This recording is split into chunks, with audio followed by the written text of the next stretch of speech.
Hey everyone, ready to get strategic. Today we're diving deep into your next 5 moves by Patrick Bet-David. This book is packed with insights on achieving success. And we're breaking it all down Bet-David style, so get ready for some real talk.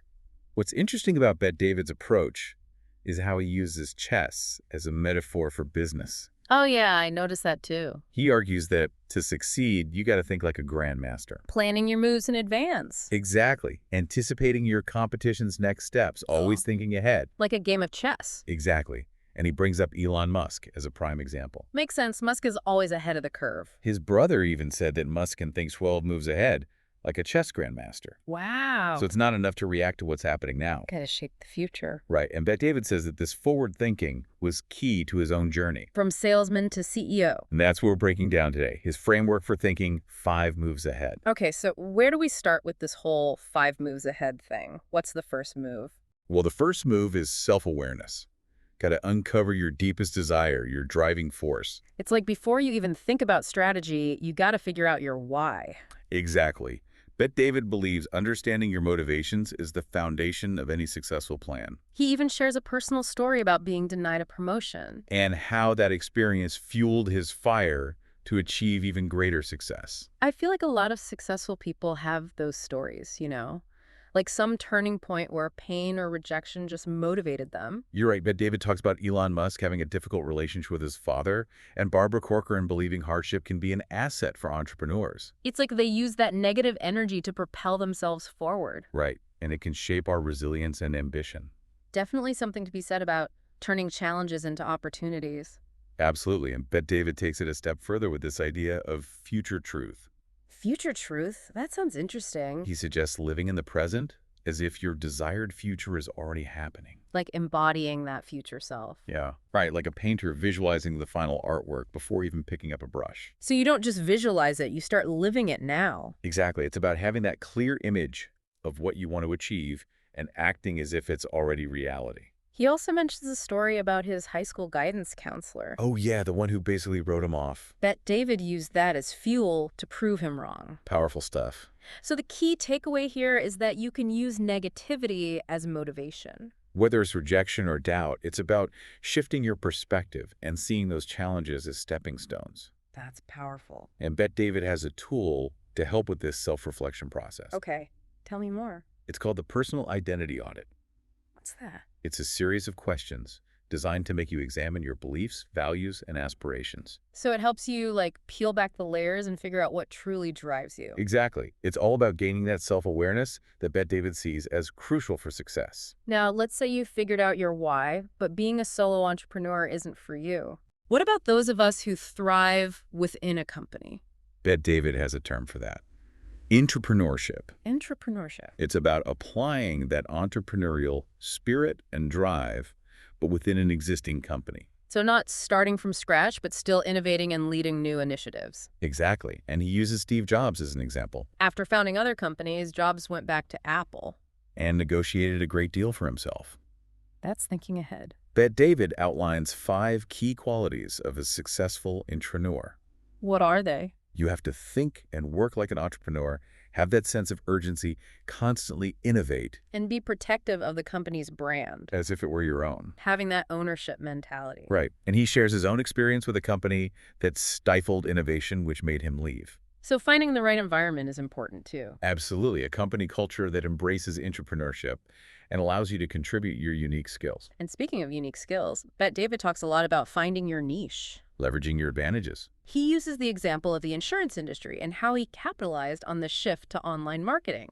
He recognized a gap in the market. He saw what others missed. Exactly. He understood how demographics and technology were changing, and he used that to his advantage. So it's not just about what you're good at, it's about finding the right market where your skills give you an edge. Right. Play to your strengths, position yourself strategically. Now let's talk decision-making. Crucial in business. Bet-David talks about processing as a skill to be honed. It's more than just deciding. It's about analyzing situations, taking responsibility, having a system for solving problems. He talks about the people who blame others. Or external factors. Versus those who take ownership. He tells this story about Joe Rogan losing a coffee sponsorship. Oh yeah, I remember that. And how Rogan used that frustration to learn more about the coffee industry. turning a setback into an opportunity. Exactly.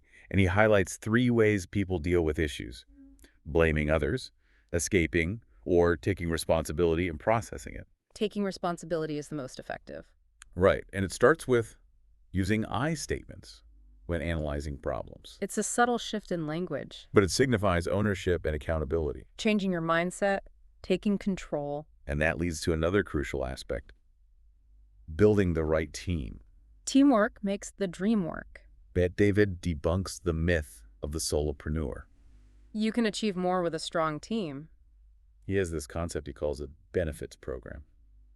What kind of benefits? Not traditional ones, but the benefits people get from working with you, So things like mentorship and opportunities for growth. being part of a winning team. He talks about having a consigliere too, a trusted advisor. Reminds me of the Donnie Brasco story. The undercover FBI agent who infiltrated the mafia. Shows that even organizations built on distrust can be fooled. It's a cautionary tale about choosing who you trust. Vetting people carefully. Building trust gradually seems to be a recurring theme. You're right. It's about surrounding yourself with the right people, people you can trust. And speaking of trust, he dives into the idea of equity, Giving your team a stake in the company's success. aligning everyone's interests. When people feel like owners, they go the extra mile. But he's also realistic about conflict, Clear communication is key. setting expectations early on. Even embracing what he calls friction in the company culture. Friction. It's about healthy debate and constructive criticism, being able to challenge each other's ideas. But holding each other accountable. He uses the example of Joe Rogan critiquing Brendan Schaub's fighting performance. That's tough love. Creating an environment where people can give and receive honest feedback. That's so important for growth. Open communication is essential. Now, while some friction can be good, building trust is crucial for speed and efficiency. Bet David breaks trust down into 4 levels: stranger, endorsed, trusted, and running mate. Like building a relationship. You start as strangers, and as you get to know and trust each other, you move up the level. And he brings up love languages. Understanding how each team member feels appreciated can strengthen relationships. It's about showing that you care, Personalized leadership. recognizing that everyone is different. Right. Now let's talk about raising capital. And scaling a business. Bet David has a lot to say about seeking outside investment. He says it's crucial to understand your audience when pitching to investors, Having a clear plan for how you'll use the capital to grow. and a solid understanding of your company's valuation. It's like telling a story that investors believe in. He shares his own experience pitching his company to an executive at Alliance, Huge insurance company. and the feedback he got about needing a stronger track record, So it's not just about the idea, but proving you can execute. showing investors that you're worth the investment. But even if you get the funding, maintaining momentum as your business grows can be tough. He uses the talk show host Morton Downey Jr. as a cautionary tale. His rise and fall was pretty dramatic. Downey rose to fame quickly, but crashed down due to his behavior. Success can be fleeting. He talks about avoiding vices like arrogance, cheating, and addictive behavior. So staying grounded is key. He stresses planning for growth, anticipating future needs, creating systems to manage chaos. Building the infrastructure for sustainable growth. And that brings us to data-driven decision-making. And system design. Bet David believes in Moneyball, using data analytics to gain a competitive advantage. I love that book and the movie. He talks about applying lessons from baseball analytics to his business, using data to track key performance indicators, make smarter decisions. It's about moving beyond gut feelings, making choices based on evidence. He compares it to baseball, where on-base percentage is a better indicator of a player's value than batting average. Interesting. It's about finding the right data points, interpreting them. Gaining a real edge. He shares the story of Michael Burry, predicting the housing market crash through data analysis. Incredible. Data, when used strategically, can be so powerful. If you don't have the expertise yourself, hire a data analytics expert. Smart move, data can be a powerful tool for growth. But even with all the data, Bet David says you can't get complacent. Got to stay paranoid. Paranoid. Not fearful, but alert to potential threats and competition. Having that healthy dose of skepticism. He uses a statistic to illustrate this. 89% of the original Fortune 500 companies have disappeared. Wow, that's a lot. Shows that no matter how successful you are today, you can't rest on your laurels.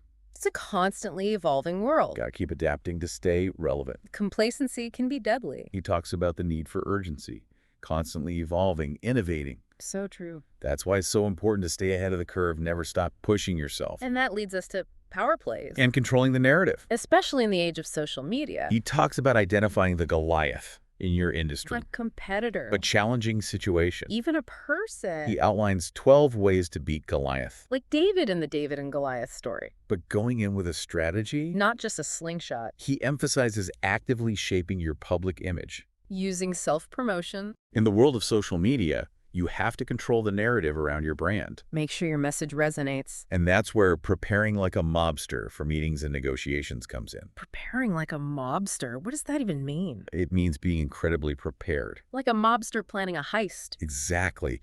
You need to understand the other party's motivations, their leverage points, what they're likely to bring to the table. Going in with a game plan.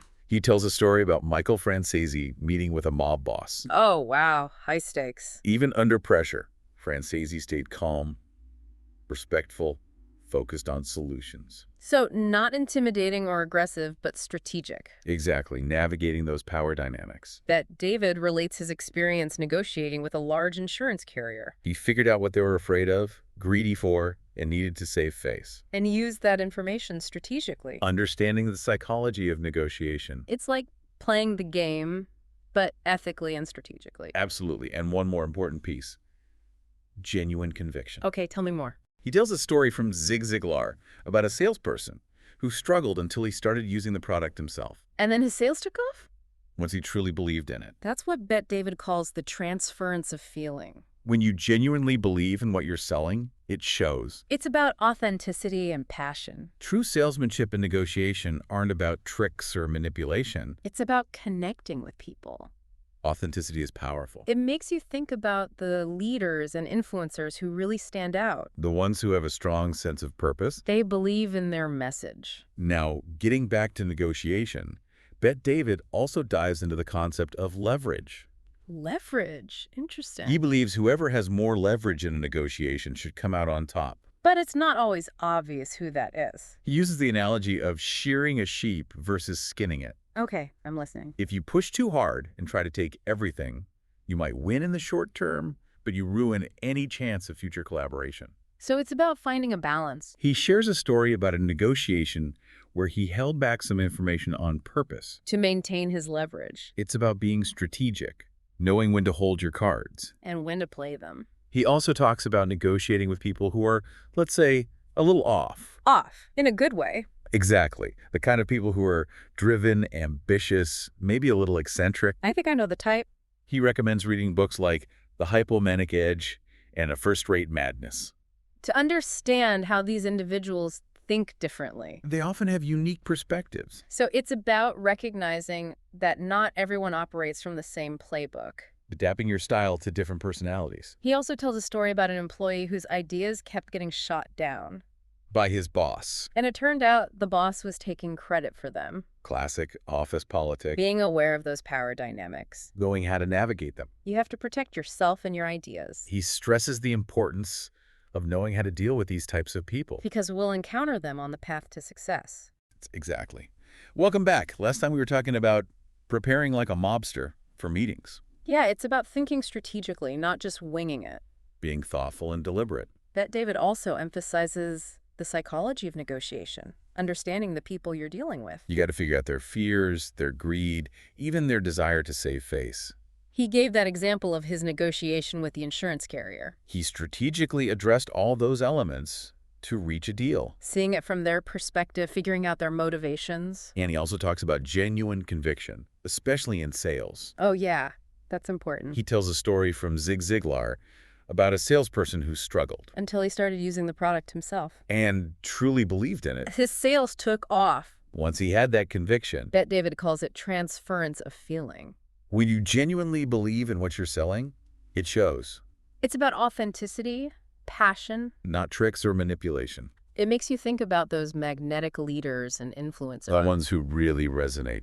They're the ones who are passionate about their message. Now let's talk about leverage in negotiations. Leverage. Bet David believes whoever has more leverage should come out on top. But it's not always clear who has the upper hand. It's about understanding that balance of power.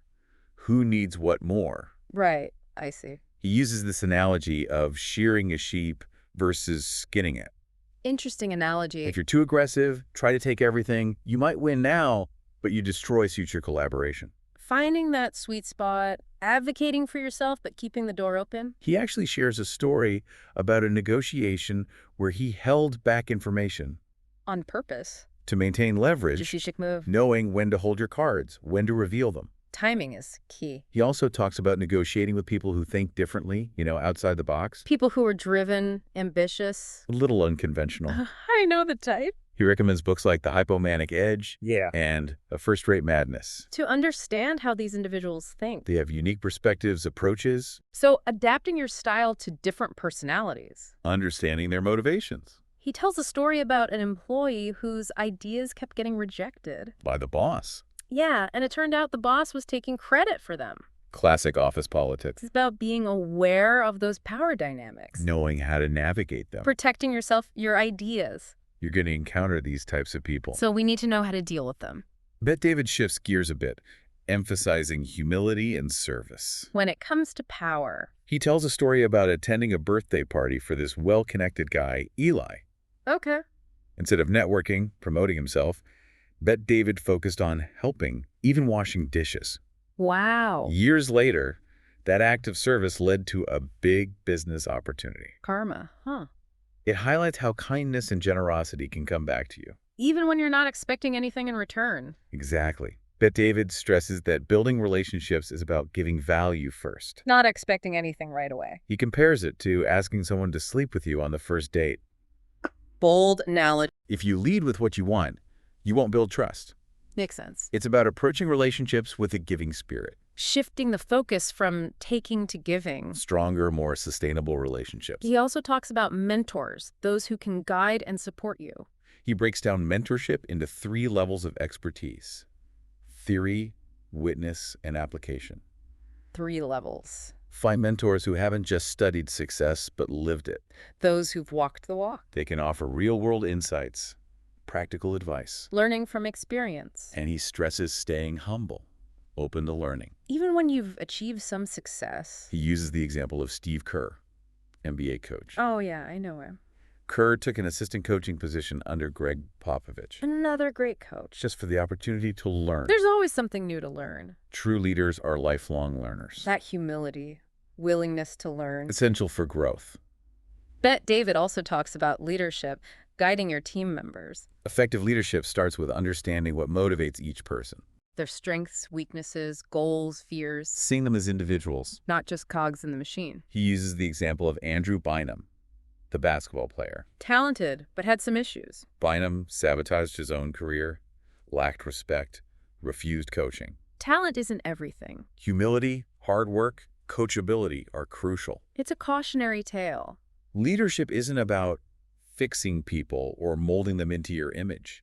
It's about empowering them Helping them reach their potential. in a way that aligns with their own values. Embrace the challenges of leadership Each obstacle is an opportunity. or grow. And he talks about having a clear mission, A purpose beyond personal gain. something bigger than yourself. When you're driven by a mission that serves others, You find more fulfillment. even when facing setbacks. This leads to one of the most powerful messages in the book. The pursuit of power should be driven by a desire to serve. Interesting. True power comes from humility. And a genuine desire to make a positive impact.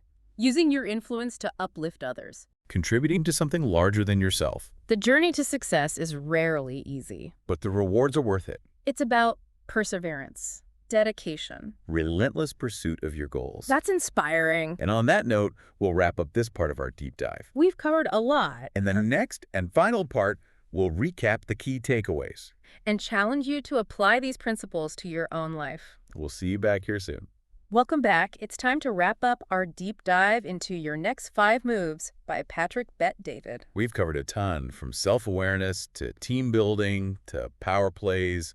So much good stuff. It's been a really interesting journey through the book. Bet David's own story is pretty inspiring. He really walks the walk. Going from a salesman to building this huge, successful company. He's so open about his experiences, both good and bad. Yeah, he doesn't shy away from the tough stuff. He really emphasizes self-awareness as the foundation for everything. Like, you got to know yourself before you can make those big moves. He asks those tough questions like, Who do I want to be? What are my real desires? Getting to the core of what drives you. And once you have that figured out, you can start planning those next 5 moves strategically, like in chess. Like a grandmaster. Exactly. But David gives us this framework for thinking ahead, for anticipating challenges and opportunities, and making smart decisions. And it's not just about thinking. It's about taking action, building that strong team, using data to your advantage, and accepting that there's going to be chaos along the way. Embracing the chaos. He also talks about staying grounded, not letting success go to your head, and building relationships based on real trust and respect. It's about more than just winning, it's about how you win. Absolutely. One of the things that really stuck with me was this idea of processing, Yeah, he talks about that a lot. developing that system for problem solving, taking ownership of your mistakes, and using setbacks as opportunities to learn and grow. Turning those negatives into positives. It's a powerful mindset shift. He also has this interesting concept of building a benefits program for your team. But he's not talking about the usual stuff, like health insurance and paid time off, It's more about those intangible benefits. like mentorship, opportunities for growth, the feeling of being part of something bigger than yourself. Creating that environment where people feel valued, where they want to contribute. It's about building a culture of success. And a big part of that is trust. He talks about understanding different love languages and tailoring your approach to each team member. Showing that you genuinely care about them as individuals. It's about building strong relationships, which are the foundation for any successful team. Bet David also dives into some practical stuff, like raising capital, scaling your business, and navigating office politics. He emphasizes having a clear plan, understanding your audience, and crafting a compelling narrative when you're pitching to investors. It's like telling a story that people believe in, a story they want to be a part of. He also talks about the importance of what he calls staying paranoid. Not in a negative way, but in the sense of always being alert, scanning the horizon for threats and opportunities. Not getting complacent, always pushing yourself to be better. And he reminds us that the business world is constantly changing. You got to adapt to survive. It's like Darwin's theory of evolution, but for businesses. Exactly. The companies that can adapt and evolve are the ones that will thrive. And finally, he brings it all back to this idea of cultivating power through humility and service. A powerful concept. Using your influence to make a positive impact on the world. Giving back to others. Contributing to something bigger than yourself. It's about playing the long game, building genuine relationships, and always seeking opportunities to serve. And that brings us to the end of our deep dive into your next 5 moves. What a journey it's been. This book is packed with so many valuable insights. It's definitely a must-read for anyone who's serious about achieving success. I feel like we've only scratched the surface. There's so much depth and wisdom in this book. So we encourage you to go check it out for yourself and dive deeper into these concepts. And remember, it's not just about reading the book. It's about applying these principles to your own life. Taking action, making those 5 moves, and creating the future you want. The game is on. Thanks for joining us on this deep dive. We hope you found it valuable and inspiring. Keep learning, keep growing, and keep pushing yourself to achieve your full potential. We'll see you next time.